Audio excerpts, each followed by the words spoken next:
안녕하세요, 김누킴입니다. 저는 회사를 한 5, 6년 정도 다녔었고 지금은 퇴사를 한 지 5개월이 지난 상황입니다. 심지어 저는 결혼도 했고 한 18개월 정도 되는 아기도 있습니다. 제가 했던 퇴사의 결정이 과연 옳았을까요? 회사는 스트레스죠. 회사를 나가는 대부분의 사람들의 꿈이 퇴사일 겁니다. 입사한 지 1, 2년 된 신입이든 10년 된 차장이든 부장이든 하나같이 회사 생활에 만족하는 사람은 많이 못 봤습니다. 저도 그랬거든요. 심지어 저는 회사를 들어가는 그 순간부터 나의 목표로 회사를 나가는 것을 꿈꿨었습니다. 그 이유는 당연히 회사가 싫은 것도 있겠지만 내 일을 하고 싶었다는 게 조금 더 큰 이유인 것 같습니다. 물론 이게 양날의 검일 수도 있다는 것은 잘 압니다. 회사에서 제공되는 따박따박 월급과 복지 혜택과 소속감은 이 무시할 수 없는 부분이니까요. 다만 제가 깨부수고 싶었던 부분은 가만히 앉아서 멍하니 시간만 때우는 그런 내 모습이었습니다. 그리고 비전문가에 의해서 모든 작업의 방향이 좌지우지되는 직군의 한계도 있었죠. 그러니까 일을 하는 데 있어서 성취감이 부족했던 게 가장 큰 문제였던 것 같습니다. 그래서 결국에 저는 회사를 나가버렸습니다. 이렇게 살다가는 말라 죽을 것 같았고 그냥 냅다 사표를 던졌습니다. 하지만 이 결정은 저에게 엄청나게 큰 리얼 라이프를 보여주는 계기가 됐고 제 인생 거의 나락에 빠질 뻔했습니다. 그러니까 첫 번째 7개월이고 미숙한 퇴사는 제가 회사를 다닌 지 1년 만의 일이었습니다. 나가서 준비하면 되겠지라고 단순하게 생각을 했었는데 이 리얼 라이프 앞에서는 아무것도 통하지가 않았었습니다. 밥벌이 하기도 힘들었고 발전은 무슨 퇴행을 할 수밖에 없는 그런 구조였습니다. 내 생활을 유지하기 위해서는 알바를 해야 되고 다른 일을 하기 위해서는 공부를 해야 합니다. 이 두 가지를 모두 하겠다고 하니까 어느 하나 제대로 된 집중을 할 수가 없었던 게 가장 큰 문제였던 것 같습니다. 내 생각과 내 몸은 매일매일 엄청 바쁘게 사는 것 같은데 퍼센티지가 차지 않는 다운로드 파일을 보는 것처럼 하루하루 성과가 굉장히 미미했거든요. 그렇게 한없이 답답한 하루하루가 쌓여갔고 모아두었던 돈은 점점 떨어지기 시작했죠. 그래서 어떻게 됐냐면 그냥 다시 회사로 가버렸습니다. 이전 회사와 비슷한 직군으로 재취업을 해버렸거든요. 운이 좀 좋은 케이스긴 했는데 어쨌든 그렇게 두 번째 입사를 하게 됐습니다. 그리고 이 두 번째 취업과 동시에 웃기게도 제 머릿속에서는 두 번째 퇴사를 꿈꾸는 사람이 되어 있었습니다. 첫 번째 퇴사는 아무런 준비가 되지 않았기 때문에 실패했다고 한다면 다음 퇴사는 좀 더 준비된 전략적 퇴사를 해야겠다고 그런 생각을 했던 거죠. 이게 굉장히 철없다고 생각하실지도 모르겠지만 그만큼 그 직군은 저에게는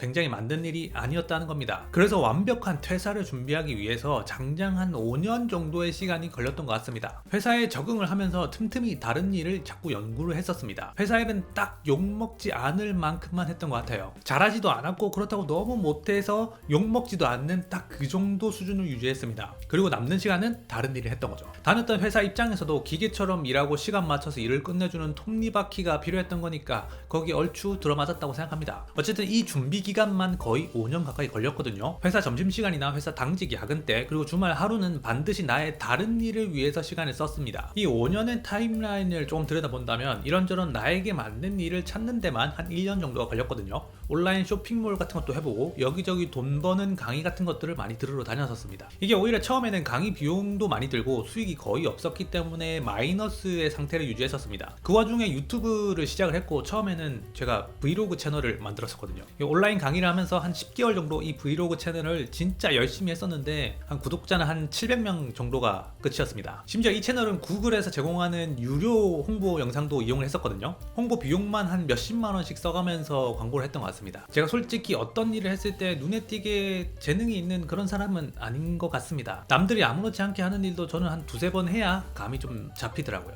그래서 이때 약간 현타가 와가지고 유튜브가 뭐 그냥 편하게 살면서 회사나 다닐까를 수십 번 생각을 했었습니다. 그래도 뭐 지금까지 해온 게 아깝기도 하고 어쨌든 퇴사의 꿈을 포기할 수는 없었거든요. 그래서 그때 채널 몇 개를 더 파가지고 다양한 주제로 좀 도전을 했었습니다. 그때 중고차를 이용한 김누킴 채널이 나름 반응이 있어가지고 지금까지 계속하게 된 거죠. 다른 유튜버들은 번뜩이는 아이디어랑 재치로 영상 몇 개로 막 구독자 몇천 몇만으로 바로 점프를 하지만 저 같은 경우는 진짜 아주 조금씩 진짜 미약하고 귀여운 수준으로 구독자를 한 분, 두 분 늘린 케이스입니다. 처음 유튜브 수익이 나온 달은 한 14만 원인가 받았던 것 같은데 내가 여기 들인 시간과 노력에 비하면 너무나도 귀염 뽀짝한 돈이지만 여기서 굉장히 큰 성취감을 얻었었거든요. 그렇게 부업을 시작해서 수입이 나는 데까지 한 2년 반은 좋게 걸린 것 같습니다. 다른 대단한 유튜버 분들에 비하면 매우 창피한 수준이긴 하죠. 그래도 뭐 계속 하다 보니까 수입이 조금씩 늘고 채널도 조금씩 성장을 했던 것 같습니다. 그리고 지금 꿈에 그리던 퇴사를 했고 한 5개월가량이 지난 상황입니다. 퇴사를 통해서 가장 큰 장점이 하나 있다면 역시 내 일을 마음껏 할 수 있다는 데 있겠죠. 하지만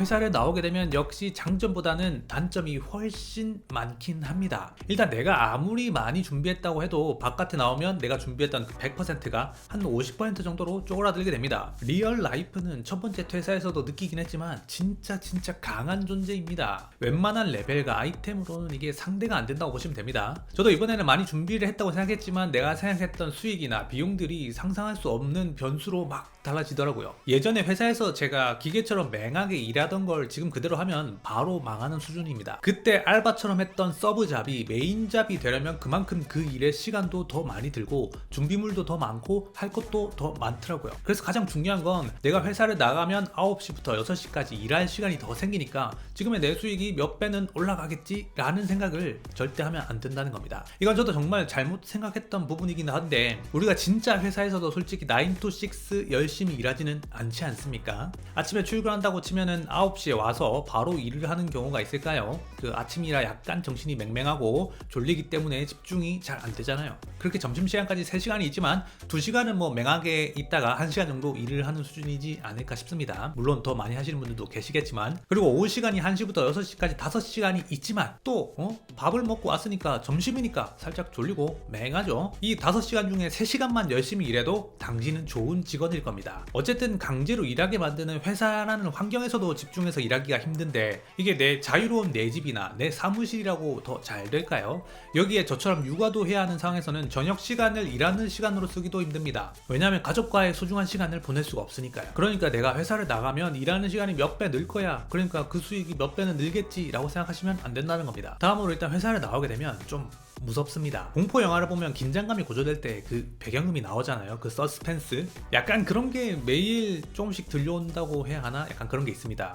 회사에서는 회사의 업황이 좋든 안 좋든 망하는 게 아니라면 적당한 월급을 주죠. 보너스의 수준이 달라지긴 하겠지만 어쨌든 월급은 제공이 됩니다. 하지만 내 일을 시작하면 조그마한 리스크에도 굉장히 휘청휘청거릴 수가 있어요. 이 리스크는 내가 조심한다고 피할 수 있는 게 아니라는 것도 조금은 지랄 맞긴 합니다. 만약에 가게를 운영하시는 자영업자분들이 코로나를 미리 대처할 수 있었을까요? 유튜브로 친다면 어느 순간 알고리즘을 못하면 채널은 그대로 무너지는 겁니다. 과연 이렇게 입만 나불대는 이런 컨텐츠가 더 이상 안 먹히게 된다면 또 그대로 저는 망하게 되겠죠. 유튜버들이 조회수 하나에 바들바들대는 게 실질적인 조회수 수익보다는 심리적인 이 공포감이 더 있는 거라고 생각합니다. 그래서 결국엔 회사를 나오게 되면 이런 강력한 보스인 리얼라이프에 맞서서 아주 치열하게 싸워야 됩니다. 일생일대의 영혼의 한타를 매일 아침 일어나서 맞이해야 하는 거죠. 매일 시합에 나가는 선수의 입장으로 일을 하러 가야 되는 겁니다. 조금만 내가 나태해지거나 대처를 잘못하면 바로 한 대 쳐맞는 거거든요. 그런데 여기서 아주 중요한 건 이게 나름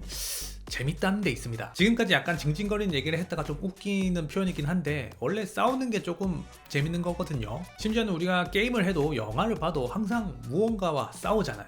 적을 물리치고 위험에 맞서 싸워야 스토리가 생기고 재미가 있는 법입니다. 회사를 나오게 되면 물론 개빡센 정글에 들어가는 거겠지만 그만큼 다양한 걸 볼 수 있고 다양하게 싸우면서 얻게 되는 것도 많다고 생각합니다. 여기서 혹시나 만약에 저처럼 이런 퇴사를 준비하시는 분들이 계시다면 어쨌든 나만의 성능 좋은 총과 총알은 많을수록 좋다고 말씀드리고 싶습니다. 절대 정글에 들어가서 총을 만들어야지 라는 생각은 하지 마세요. 정글에서 손수 만들어봤자 나무 새 총밖에 더 만들겠습니까? 따뜻한 회사 안에서 M16이든 K2든 화염 방사기든 만들고 들어가셔야 됩니다. 하지만 그렇게 위험한 정글 속이라고 하더라도 막상 들어가게 된다면 거기서 차오르는 경험치는 생각보다 쏠쏠할 거라고 생각합니다. 지금까지 언제 어떻게 소리 소문 없이 사라질지도 모르는 김누킴이었습니다. 감사합니다.